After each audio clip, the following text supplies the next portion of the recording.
तो hello guys, आज की इस वाले वीडियो में हम BTTS की एपिसोड 62 को एक्सप्लेन करने वाला हूँ। और आप सभी को मैं एक और बात बता दूं कि एपिसोड 61 के लास्ट पार्ट रिमूव हो चुका है, क्योंकि उस वाले वीडियो में कॉपीराइट आ गया था, इसीलिए उस लास्ट पार्ट को रिमूव कर दिया है। तो उस पार्ट को भी हम इसी वाले वीडियो में एक्सप्लेन करने वाले हैं और ये वीडियो बहुत ही ज्यादा इंटरेस्टिंग होने वाला है। तो वीडियो को जरूर से लाइक कर देना है और चैनल पर नए और पहली बार आए हो तो चैनल को भी जरूर से ही सब्सक्राइब कर देना है। तो चलिए हम बढ़ते वीडियो की तरफ। और जैसा कि हमने पिछले एपिसोड में देखा था कि साओयन ने यानमेंग की स्थापना कर लिया था, जिसके बाद साओयन कमरे में जाकर के साओली के लिए पिल्स को रिफाइन करने लग जाता है। और साओयन के पास में इतना ट्रेजर नहीं था जो कि साओली की पिल्स को रिफाइन किया जा सकता है, लेकिन साओयन के पास में डबल स्टोरेज रिंग था जो कि एक हैनफैंग को मारने के बाद साओयन ने लिया था, तो दूसरा मास्टर याओलाओ का था। और आप सभी ने पिछले वाले एपिसोड देखे होंगे तो आप सभी को पता ही होगा। और आप सभी अगर भूल गए होंगे तो मैं आप सबको बता दूं कि जब प्रोटेक्टर गु मास्टर याओलाओ को पकड़ने वाला था, उससे पहले मास्टर याओलाओ ने साओयन को अपने स्टोरेज रिंग और साओली के लिए एक पिल और एक स्क्रोल भी देता है, जिस स्क्रोल में साओली के लिए पिल्स को किस तरीके से रिफाइन किया जाता है उसके बारे में दिया होता है। जिस स्क्रोल की मदद से साओयन उस पिल को रिफाइन करने लग जाता है। और साओयन के पास में इतना ट्रेजर नहीं था, तो मास्टर याओलाओ के रिंग में से सभी ट्रेजर को बाहर निकाल लेता है और पिल्स को रिफाइन करने के लिए शुरू हो जाता है। और साओयन को इस पिल्स को रिफाइन करने के लिए बहुत सारे दिक्कतों का सामना करना पड़ता है, लेकिन फिर भी साओयन हार ना मानते हुए दिन रात एक करके पिल्स को रिफाइन कर ही लेता है। और पिल्स को रिफाइन करने के बाद ने साओयन अपनी जेट की बोतल में रख लेता है, और जिसके बाद साओयन एक राहत की सांस लेता है। और जिसके बाद साओयन को महसूस होता है मेरा भी लेवल 2 हुआंग से ब्रेक थ्रू होने वाला है, क्योंकि साओयन जब यूनसेन से फाइट किया था और अब इस पिल्स को रिफाइन किया तो साओयन की बहुत सारे एनर्जी कंज्यूम हुआ था, तो इसीलिए साओयन की लेवल भी 2 हुआंग से ब्रेक थ्रू होने वाला है। साओयन भी बहुत ही ज्यादा खुश हो जाता है। जिसके बाद साओयन जिया की पिल्स को भी रिफाइन करने के लिए तैयारी करता है। उसके बाद साओयन राजकुमारी याओये की दी गई हर्ब्स को बाहर निकालता है, लेकिन जिया की पिल्स को बनाने के लिए ये ट्रेजर काफी नहीं था। जिसके बाद साओयन अपने कमरे से बाहर जाता है तो अहाते में बहुत सारे लोग आए होते हैं, जहाँ पर साओली, लियू किंग, लिनियन और भी सारे ब्लैक कॉर्नर रीजन के होते हैं। और उन सभी के बीच बहुत सारी बातचीत होता है। और जिसके बाद साओयन सभी को बीट करते हुए कहता है तुम सभी को वो सब रिवार्ड मिल जाएगा जिनका की मैंने वादा किया था। जिसके बाद साओयन को बीट करते हुए यहाँ पर से सभी लोग जाने लगता है। और इन सभी के जाने के बाद साओयन अपने दोनों भाई से कहता है ब्रोदर्स, मैं अपनी 2 हुआंग लेवल को भी ब्रेक थ्रू करने वाला हूँ। जिसके बाद साओली कहता है ब्रोदर, आप अपने लेवल को ब्रेक थ्रू करने के लिए कहाँ पर जाने वाले हो? जिस पर साओयन कहता है कि मैजिक बीस्ट माउंटेन में जाने वाला हो। और जिया की भी लेवल ब्रेक थ्रू होने वाला है, तो जिया को भी लेकर उसी माउंटेन में जाने वाला हो। जिस पर साओली साओयन से कहता है कि भाई आप चिंता मत करो, जब तक आप यहाँ पर नहीं होंगे तब तक मैं यानमेंग को संभाल लूंगा। जिसके बाद साओयन साओली को वो पिल जो कि साओयन ने अभी अभी रिफाइन किया था वो दे देता है। जिसके बाद उसको यूज करने का तरीका भी बता देता है। इस पिल्स को लेने के बाद तुम्हारा लाइफ स्पैन 10 साल के लिए बढ़ जाएगा। और एक बात जरूर याद रखना, जब आप इस पिल्स को लेंगे तो आपको हर हाल में 2 हुआंग क्लास की ब्रेक थ्रू करना ही होगा। जिसके बाद मैं आपके लिए 2 दाओ स्पिरिट पिल को मैं बनाऊंगा, जिससे कि आपकी इजीली 2 हुआंग क्लास की स्टार इंक्रीज होंगे। बिग ब्रदर, जब मैं यहाँ पर नहीं होऊंगा तो अगर यांगमेंग पर कोई मुसीबत आता है तो तुरंत मुझे इन्फॉर्म कर दीजिएगा, तो मैं जरूर आकर सभी को निपटा दूंगा। जिसके बाद साउडिंग साओयन से कहता है कि भाई तुम चिंता मत करो, अभी के लिए तुम स्ट्रेंथ की बढ़ाने के लिए फोकस करो। जितना ज्यादा तुम्हारा स्ट्रेंथ होगा उतना ही ज्यादा यांगमेंग आगे बढ़ेगा। जिसके बाद साओयन जिया को लेकर के यहाँ पर से जाने लगता है। जिसके बाद जिया साओयन को रोक करके क्वीन मेडुसा की तरफ देखने लग जाता है और कहता है मेरी बड़ी बहन काइली अभी के लिए यहाँ पर है। जिसके बाद साओयन क्वीन मेडुसा की तरफ देखता है, जहाँ पर क्वीन मेडुसा एक दलावर बैठी होती है। साओयन हैरान होकर कहता है कि आखिर तुम यहाँ पर क्या कर रही हो? जिस पर क्वीन मेडुसा कहती है तुम ये मत समझो कि जिया को लेकर के मुझसे दूर चले जाओगे, और अभी के लिए मैं जिया के लिए काफी ज्यादा परेशान भी थी,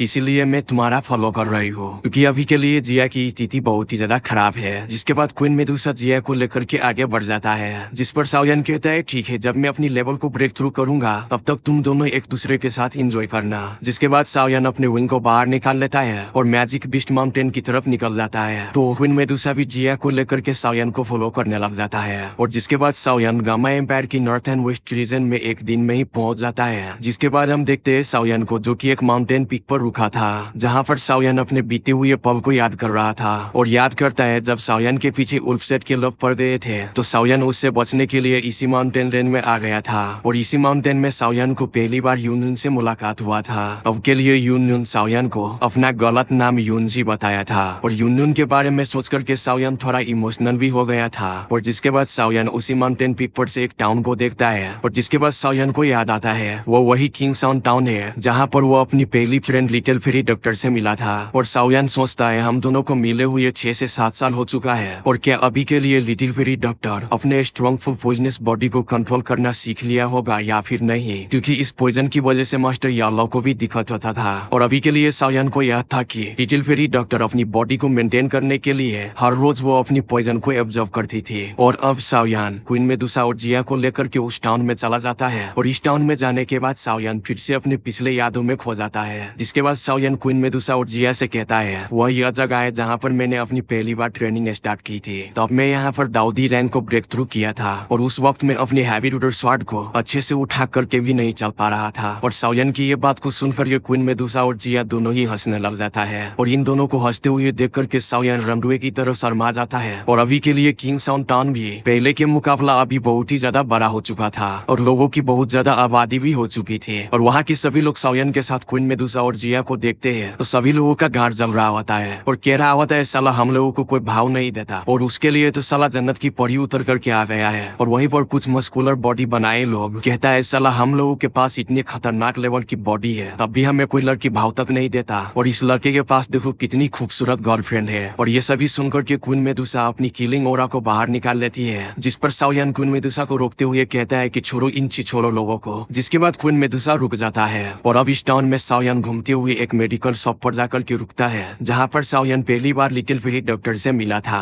जो कि जख्मी सोल्जर की इलाज कर रही थी। और साओयान ये सभी के बारे में सोच ही रहे होते तभी यहाँ पर ब्लड पैटर्न मेशनरी के एक मिडिल पर्सन और एक लड़की यहाँ पर से किसी से बचते हुए भाग रही थी। लेकिन तभी स्नेक नैश के ग्रुप इन दोनों को घेर लेते हैं और तभी यहाँ पर मिडिल एज पर्सन उस लड़की को यहाँ पर से भागने के लिए कहता है और वह मिडिल एज पर्सन उन सभी के आगे जाकर के उनको रोकने की कोशिश करता है। और यह स्नेक नैश के ग्रुप ही क्लैन के साथ मिलकर ब्लड पैटर्न मेशनरी क्लैन के लोगों को मारना चाहते थे। और अभी के लिए स्नेक नैश का ग्रुप लीडर इस लड़की को पकड़ करके एक रात इलू इलू करना चाहता था, इसीलिए वो अपनी टटुओं को उनको पकड़ने के लिए भेजा था। जिसके बाद स्नेक पैटर्न के लोग उस लड़के पर हमला कर देता है जिनका नाम कागेंग था। और जिसके बाद साओयान उस लड़की को देखता है जो कि उस लड़की को देखते ही साओयान पहचान जाता है और कागेंग को जख्मी देख करके लिंगर काफी ज्यादा रोने लग जाती है। तभी स्नेक पैटर्न का लड़का लिंगर को पकड़ने के लिए आता है और तभी साओयान यहाँ पर आकर उस बंदे की छाती पर एक घुसा मारता है और साओयान की इस अटैक की वजह से वो लड़का काफी दूर घिसटते घिसटते चला जाता है। और ये सब देखने के बाद लिंगर और किंग गैन साओयान का शुक्रिया अदा करते हैं और ये सब देखने के बाद लिंगर और किंग गैन साओयान को यहाँ पर से अभी के लिए जाने का कहता है और वो कहते हैं ही क्लैन स्नेक नैश ग्रुप को सपोर्ट कर रहा है और ही क्लैन के पास एक दोहुआन का प्रैक्टिशनर है। जिस पर साओयान थोड़ा सा मुस्कुराते हुए कहता है आप लोग चिंता मत करो, बस आप दोनों यहाँ पर रुक करके तमाशा देखो और मैं इन सभी को कुत्ते की तरह घसीटता हूँ। जिसके बाद स्नेक नैश के लोग साओयान पर हमला कर देता है और इन सभी को पहले तो साओयान एक वार्निंग देता है मगर वो लोग नहीं रुकता है तो साओयान अपने इनविजिबल फॉलन हार्ट फ्लेम से उन सभी को जला करके राख कर देता है। और ये सब देखने के बाद लिंगर और कागेंग दोनों ही पूरी तरीके से शॉक्ड हो जाता है। और साओयान इन सभी को मारने के बाद साओयान को जरा सा भी अफसोस नहीं था क्योंकि साओयान को पता था कि वो सभी बहुत ही बुरे थे। और जिसके बाद साओयान उन दोनों के पास जाता है और साओयान कहता है अंकल कागेंग हमें काफी साल हो गए मिले हुए और मुझे यकीन नहीं हो रहा है कि आप अभी भी इसी टाउन में रहते हैं। लेकिन अभी भी अंकल कागेंग साओयान को पहचान नहीं पाया होता है। वही लिंगर साओयान को पहचान लिया था तो लिंगर अंकल कागेंग से कहता है अंकल कागेंग वह यही लड़का साओयान है जो कि कुछ सालों पहले वुल्फ हेड क्लैन को डिस्ट्रॉय कर दिया था।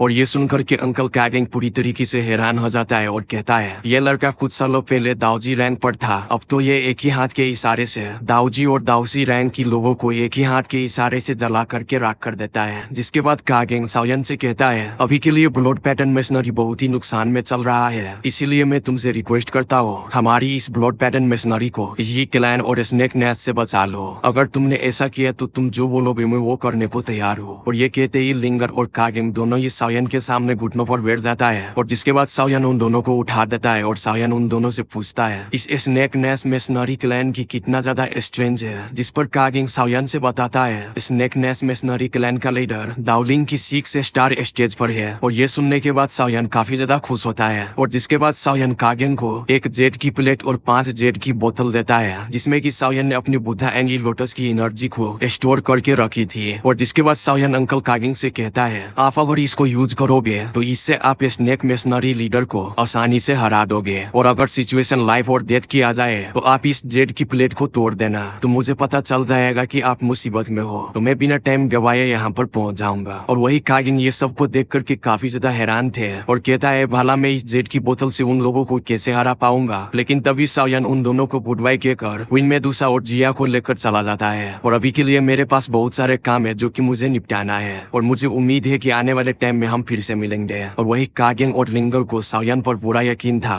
जिसके बाद हम देखते हैं साओयन को जो कि माउंटेन पीक पर खड़ा होता है और वहाँ साओयन, क्वीन मेडुसा और जिया तीनों को बहुत सारी मेडिकल इंग्रेडिएंट की खुशबू आ रही होती है। जिसके बाद साओयन कहता है कि हो सकता है यहाँ पर बहुत सारे ट्रेजर छुपा हुआ हो। जिसके बाद साओयन उस वैली में एंटर करता है और जैसे ही साओयन उस वैली में एंटर करता है तो अचानक से साओयन पर एक अटैक आता है। जिसके बाद साओयन इस अटैक से इजीली बच जाता है। और जिसके बाद साओयन ध्यान से देखता है तो वो एक मैजिकल बीस्ट होता है जो कि वो मैजिकल बीस्ट अपनी विंग की मदद से इधर उधर घूम रहा था। और वो बीस्ट आसमान में उड़ करके गुस्से से बुरा रहा था जैसे कि वो बीस्ट साओयन को यहाँ पर से आगाह कर रहा हो जाने के लिए। साओयन इस रैंक 4 की मैजिकल बीस्ट को देख करके कहता है मुझे लगता है शायद इस वैली में बहुत सारे पावरफुल मेडिकल इंग्रेडिएंट होंगे, इसीलिए वो बीस्ट उस दवा को प्रोटेक्ट कर रहा है। जिसके बाद साओयन ब्लैक शैडो में कन्वर्ट होकर उस वैली में घुसने लग जाता है। और साओयन को ऐसा करते देख करके मैजिकल बीस्ट और भी ज्यादा गुस्सा हो जाता है और साओयन पर अटैक करने के लिए वो फिर से आता है। मगर साओयन उस बीस्ट को हल्के अटैक से ही पटक देता है। जिसके बाद वो बीस्ट उठ के आसमान की तरफ उड़ के चला जाता है और गुस्से से दहाड़ने लगता है। और वो बीस्ट साओयन पर अटैक तो नहीं करता लेकिन वो बीस्ट भागता भी नहीं है। और जैसे ही साओयन उस वैली में आगे बढ़ता है तो वहाँ पर उसे लेवल 4 के बहुत सारे मैजिकल बीस्ट दिखता है। और ये देख करके साओयन पूरी तरीके से शॉक्ड हो जाता है। और ये बीस्ट अभी के लिए उड़ नहीं सकता है लेकिन ये भी रैंक 4 के बीस्ट थे। और वही साओयन इन सभी को देख करके पूरी तरीके से शॉक्ड हो गया था। और तभी साओयन सोचता है आखिर ये इविल टाइप के मैजिकल बीस्ट आखिर यहाँ पर आई कैसे। जब मैं यहाँ पर कुछ सालों पहले आया था तब यहाँ पर एक भी मैजिकल बीस्ट नहीं हुआ करता था, तो आखिर ये बीस्ट आई कहाँ से। जिसके बाद जिया आगे आकर कहता है यह जगह एनर्जी को एब्जॉर्ब करने के लिए बहुत ही अच्छा है। जिसके बाद क्वीन मेडुसा सभी बीस्ट से कहता है कि दफा हो जाए यहाँ से। जिसके साथ ही क्वीन मेडुसा अपनी पावर को भी रिलीज करता है। जिसके बाद वो सभी बीस्ट यहाँ पर डर करके भाग जाता है। और जिसके बाद साओयन इस वैली में और भी ज्यादा आगे जाने लगता है। और अभी के लिए साओयन की यादों में वही एक छोटा सा झोपड़ी था जहाँ पर वो लिटिल फेरी डॉक्टर के साथ कुछ दिनों के लिए रहा था। और इसके साथ ही साओयन इस झोपड़ी की तरफ पहुंच जाता है। और इस झोपड़ी को देख साओयन कहता है ये झोपड़ी इतने सालों बाद भी सही सलामत कैसे है, क्योंकि लिटिल फेरी डॉक्टर अब यहाँ पर नहीं रहता है। और जैसे ही साओयन इस झोपड़ी के नजदीक पहुंचता है तो फिर से वो बीस्ट आकर के यहाँ पर घुराने लगता है। और साओयन मैजिकल बीस्ट को घुराते हुए देख करके साओयन एक हल्की सी स्माइल करता है और कहता है ये मैजिकल बीस्ट यहाँ पर खाने की तलाश में तो बिल्कुल भी नहीं आया है। यहाँ पर जरूर कोई रेयर ट्रेजर होगा जिनको की ये बीस्ट प्रोटेक्ट कर रहा है। और इस मैजिकल बीस्ट को घुराते हुए सुनकर जिया गुस्सा हो जाता है। जिसके बाद पर्पल कलर का एनर्जी को बाहर निकालता है और जिसके बाद प्रेशर देता है तभी वो सभी बीस्ट दुम दबाकर यहाँ पर से भाग जाता है। और जिया इन सभी बीस्ट को भगाने के बाद साओयन की तरफ बहुत ही प्राउड से देखता है जैसे कि जिया ने एक पहाड़ को ही उठा लिया हो। जिसके बाद साओयन झोपड़ी के दरवाजे को खोलने के लिए आगे बढ़ता है। और जिसके बाद क्वीन मेडुसा साओयन को केयरफुल रहने का कहता है। जिसके बाद साओयन हाँ में से हिलाकर झोपड़ी का दरवाजा खोलने ही वाला था लेकिन तभी क्वीन मेडुसा जाकर के साओयन का हाथ पकड़ लेती है। और क्वीन मेडुसा दरवाजे को देखते हुए कहता है अभी भी इस दरवाजे पर पॉइजन लगा हुआ है। और गाइज मैं आप सभी को बता दूं कि क्वीन मेडुसा एक स्नेक होने के नाते पॉइजनस अटैक और पॉइजन के बारे में महारत हासिल है। और क्वीन मेडुसा किसी भी पॉइजन को इजीली डिटेक्ट कर पाती है। और जिसके बाद क्वीन मेडुसा अपनी 7 कलर की एनर्जी को बाहर निकाल लेती है। जिसके बाद साओयन जिया को भी पकड़कर अपने साथ ले आती है। जिसके बाद साओयन भी अपने पावर को यूज करते हुए उस दरवाजे को खोलता है। और ये झोपड़ी अंदर से पूरी तरीके से खाली थी। और जब साओयन अंदर जा रहा था तो क्वीन मेडुसा साओयन को रोक देती है। और मेडुसा कहती है जिस किसी का भी ये पॉइजन है जो कि वो पॉइजन को यूज करने में मुझसे भी ज्यादा आगे है और इसका पॉइजन भी बहुत ही ज्यादा खतरनाक है। और अभी के लिए तुम इस झोपड़ी के अंदर चले जाते हो। अगर तुम किसी भी तरीके से पॉइजन की कांटेक्ट में आ गए तो तुम्हारे साथ बहुत ही ज्यादा बुरा हो जाएगा। जिसके साथ ही साओयन हाँ में सर हिलाने के बाद जोर से कहता है यहाँ पर जो कोई भी है हमारे सामने आ जाए वरना मैं इस माउंटेन वैली को डिस्ट्रॉय कर दूंगा। जिसके साथ ही यहाँ पर एक ह्यूमन फिगर अपेयर हो जाता है। और जिसके बाद वो कहता है अगर तुम लोग इस वैली को डिस्ट्रॉय कर दिया तो मैं तुम सभी को हमेशा के लिए यहाँ पर कैद कर दूंगी।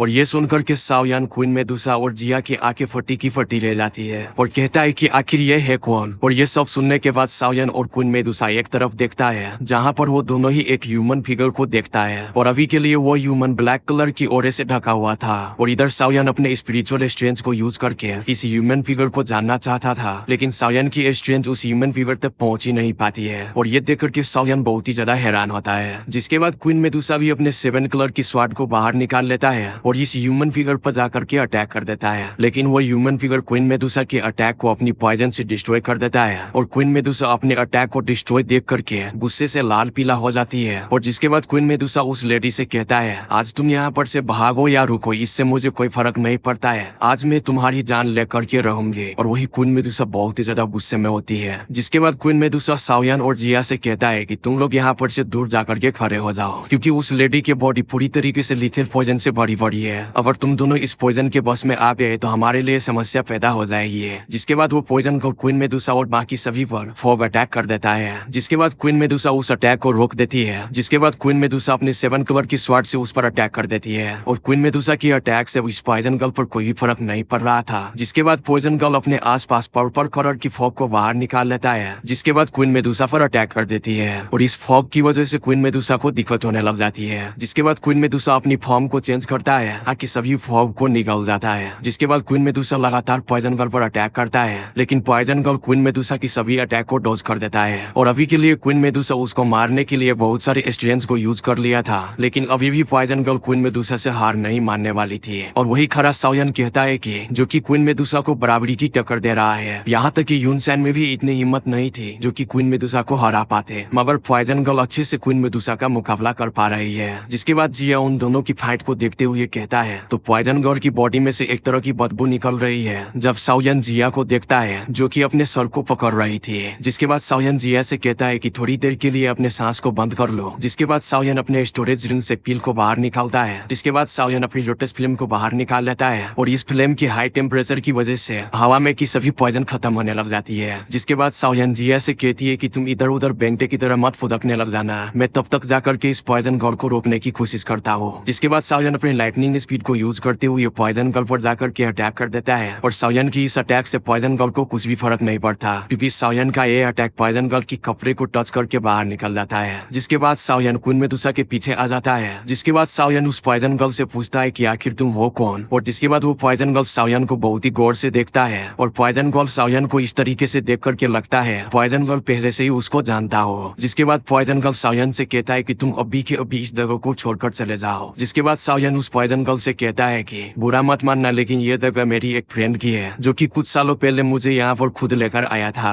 और साओयान की ये बात को सुनकर के पॉइजन गर्ल में से ब्लैक ओरा धीरे धीरे बाहर निकलने लग जाती है, जो कि अपनी पहचान को ब्लैक ओरा से ढकी थी। और वही क्वीन मेडुसा साओयान को गुस्से में कहती है, आखिर तुम इस लड़की से इस तरह से बात क्यों कर रहे हो। माना कि इस लड़की का पॉइजन बहुत ही ज्यादा स्ट्रॉन्ग है, लेकिन मैं फिर भी उसे मार दूंगा। लेकिन साओयान क्वीन मेडुसा की किसी भी बात पर ध्यान नहीं दे रहा था और पॉइजन गर्ल को ग्रीट करते हुए कहता है, क्या मैं आपका नाम जान सकता हूँ। हो सकता है आपको मैं पहले से ही जानता हूँ। और ये सुनने के बाद लिटिल फेरी डॉक्टर साओयान के पास एक जेट की बोतल को फेंकता है और कहती है, माना कि तुम दोनों अभी के लिए बहुत ही ज्यादा स्ट्रॉन्ग हो और मेरे पॉइजन का भी मुकाबला कर सकते हो, लेकिन नीचे खड़ी वो छोटी लड़की उस पॉइजन को नहीं झेल सकती। पॉइजन गर्ल अभी जिया की बात कर रहा था और इस जेट की बोतल में इस पॉइजन का एंटीडोट है। जिसके बाद लिटिल फेरी डॉक्टर साओयान से कहती है, जैसा कि तुमने कहा कि ये जगह तुम्हारी और तुम्हारी दोस्त की है, ठीक है तो मैं यहाँ पर से जा रही हूँ। जिसके बाद लिटिल फेरी डॉक्टर ज्यादा कुछ नहीं बोलता और यहाँ पर से चली जाती है। और साओयान पॉइजन गर्ल को जाते हुए देख करके काफी ज्यादा हैरान होता है और साओयान पॉइजन गर्ल को जोर से आवाज लगाते हुए कहता है, पॉइजन गर्ल तुम्हारा नाम लिटिल फेरी डॉक्टर है। जिसके बाद वो पॉइजन गर्ल थोड़ी देर के लिए रुक जाता है। जब साओयान पॉइजनस पर्सन का ये एक्शन देखता है तो साओयान को पूरी तरीके से समझ में आ जाता है ये पॉइजन गर्ल और कोई नहीं लिटिल फेरी डॉक्टर ही है। और साओयान ने कभी एक्सपेक्ट नहीं किया था लिटिल फेरी डॉक्टर से इतने सालों बाद यहीं पर मिलेगी। और जिसके बाद साओयान सोचता है कि लिटिल फेरी डॉक्टर पहले से काफी ज्यादा चेंज हो चुकी है, ऐसा तो नहीं इसकी पॉइजन की वजह से ऐसा हुआ हो। और ये सब सोचते ही साओयान लिटिल फेरी डॉक्टर की तरफ बढ़ने लग जाता है। और जैसे ही लिटिल फेरी डॉक्टर को एहसास होता है कि साओयान यहाँ पर आ रहा है, तभी लिटिल फेरी डॉक्टर यहाँ पर से डिसअपियर हो जाती है। और साओयान लिटिल फेरी डॉक्टर को इस तरह से डिसअपियर होते देख करके साओयान काफी ज्यादा सैड हो जाता है और कहता है कि आखिर मुझे ये क्यों नहीं देखना चाहती। जिसके बाद क्वीन मेडुसा साओयान के पास आती है और साओयान से पूछती है कि आखिर तुम इस पॉइजन गर्ल को जानते हो। और जिसके बाद साओयान क्वीन मेडुसा से कहता है कि मुझे जहाँ तक पता है जो कि कुछ सालों पहले यहाँ पर इसी वैली में मिली थी। और अभी के लिए साओयान लिटिल फेरी डॉक्टर की पॉइजनस के बारे में क्वीन मेडुसा को कुछ भी नहीं बताती है। और जिसके बाद क्वीन मेडुसा भी साओयान को बताती है इस लड़की की पॉइजन बहुत ही ज्यादा खतरनाक थी और जब के लिए मैं उससे फाइट कर रही थी तो वो एक बार में ही अटैक करती थी और दूसरी बार अपने ख्वाबों ख्यालों में खो जाती थी। जिसके बाद साओयान को वो पल याद आने लग जाता है जहाँ पर लिटिल फेरी डॉक्टर साओयान को छोड़कर चली गई थी। अगर आप सभी ने उस सीजन को देखा होगा तो आप सभी को अच्छी तरीके से ही पता होगा होगा। जिसके बाद क्वीन मेडुसा कहती है कि वो पॉइजन लेडी अभी के लिए चली गई है। जिसके बाद क्वीन मेडुसा सायन से कहता है चलो हम नीचे चलते हैं जहाँ पर जिया है। जिसके बाद तुरंत यहाँ पर अचानक से हलचल होने लग जाती है। जिसके बाद दोबारा से यहाँ पर लिटिल फेरी डॉक्टर की एंट्री होती है और सभी से कहती है कि मैं तो एक चीज भूल ही गई थी, तुम सभी ने वीडियो को देख ही लिया है तो जाकर के वीडियो को जरूर से ही लाइक कर दो और चैनल को भी जरूर से ही सब्सक्राइब कर देना। और लिटिल फेरी डॉक्टर यानी मैं सायन के पास में फिर से आऊंगी। तब तक के लिए बाय बाय।